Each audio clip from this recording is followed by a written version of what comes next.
Hello everyone, আমি আয়ুষ। আজ চলে এসেছি আজকে একটা ধামাদার রোস্ট ভিডিও নিয়ে। তো বেশি কথা না বলে চল আজকে ভিডিওটা শুরু করা যাক। কত বড় সর্বনাশ হয়ে গেল আজকে। সে কি গো, তোমার আবার সর্বনাশ? না ঠিকই আছে, মানুষ মাত্রই সর্বনাশ হতে পারে। তো চলো একটু দেখা যাক দিদির কি সর্বনাশ হয়েছে। দিনের বেলায় ভিডিও করে জানলা আটকাতে ভুলে গেছি। এত কি হয়েছে? দিনের বেলা ভিডিও করে জানলা আটকাতে ভুলে গেছে তো কি হয়েছে? এটা তো একটা নর্মাল ব্যাপার, এটা নিয়ে আবার এত সর্বনাশ হওয়ার কি আছে? আজকে আমরা স্টুডিও পুরো সর্বনাশ হয়ে গেছে। দূর, খালি একই কথা, সর্বনাশ হয়ে গেছে, সর্বনাশ হয়ে গেছে, জানলা খোলা, এই খোলা সেই খোলা। আর মেন ব্যাপারটা বলো, কি সর্বনাশ হয়ে গেছে? বাড়ি কি ভাঙচুর হয়েছে না বাড়ি ভেঙে পড়ে গেছে? এই দেখো, এখনো আসল কথাটা না বলে মুখে হাত দিয়ে কেমন দৌড়াদৌড়ি করছে। এটা কি করছো তুমি? কি কোনো সিনেমাতে বা কোনো সিরিয়ালে চান্স পাওয়ার জন্য এটা কি কোনো মানে অডিশন দিচ্ছ? মেন ব্যাপারটা বলো, কি সর্বনাশ হয়েছে দৌড়াদৌড়ি না করে? দিদি আবার গুটি গুটি পায়ে সিঁড়ি থেকে উঠছে, সেটাও আবার ক্যামেরা দিয়ে দেখাচ্ছে। মানে মেন ব্যাপার হলো ভিডিও করা। কি সর্বনাশ হয়েছে সেটা কোনো ব্যাপার নেই, গুটি গুটি পায়ে এক পা করে সিঁড়ি দিয়ে উঠছে, সেটাও আবার ভিডিও করে দেখাইছে বোন। এই দেখো এখানে পুরো জল হয়ে গেছে মা। ও মানে জানলা খোলা ছিল আর বৃষ্টির জল পড়েছে। আর কাকিমা ওই দিক থেকে বলে, আমি জানি তো যে জানলা খোলা থাকলে কি হবে। তাহলে বলছি কাকিমা, জানলাটা কেন খুলে গেছিলে? যাতে বৃষ্টির জলটা ভেতরে ঢুকে আর সেই নিয়ে 10-12টা ভিডিও করতে পারো।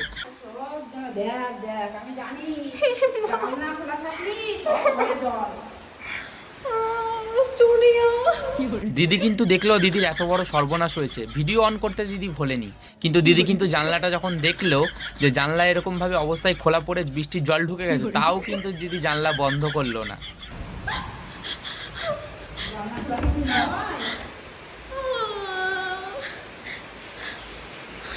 আহাগো, খুব কষ্ট হচ্ছে না? যদি তোমার আসলেই কষ্ট হতো তাহলে তুমি যখন ভিডিওটা করে দেখলে যে তোমার জানলা দিয়ে জল পড়েছে, তখনই তুমি জানলা বন্ধ করে দিতে। তুমি বন্ধ না করে ক্যামেরা অন করে চারিদিকে মানুষের সিম্প্যাথি গেইন করার জন্য উহু উহু করে কাঁদতে কাঁদতে তুমি আবার ক্যামেরা অন করে চলে গেলে স্টুডিওর দিকে।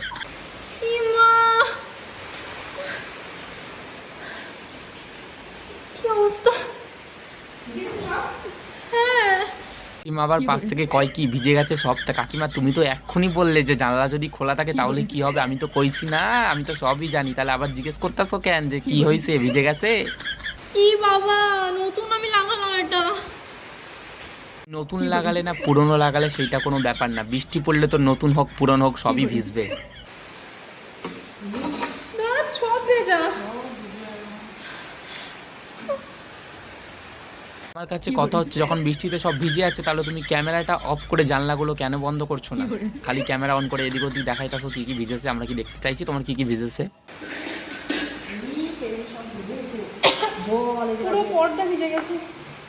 শাড়িটার ভিডিওটা হয় না এখনো। তো বড় মিথ্যা কথা তুমি বলতে পারলে যে এই শাড়িটার ভিডিও হয়নি? কিছুদিন আগেই তো তুমি এই শাড়িটা পরে একটা ভিডিও পোস্ট করেছিলে, আবার বলছো এই শাড়িটার ভিডিও হয়নি।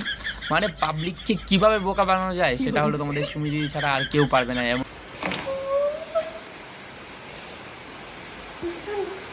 বৃষ্টির জলে পর্দাটা ভিজে যতটা না নষ্ট হয়েছে, উনি ভিডিও করে আরও 10টা পর্দা কেনার টাকা উপার্জন করে নিল কেঁদে কেঁদে, তাও কিন্তু জানলা বন্ধ করে নাই। তো ভিডিওটা তোমাদের কেমন লাগলো অবশ্যই কমেন্ট করে জানাবে। আর তোমাদের এই ছাপড়ি সুমিকে কাদের কাদের পছন্দ তারাও কমেন্ট করে জানাবে।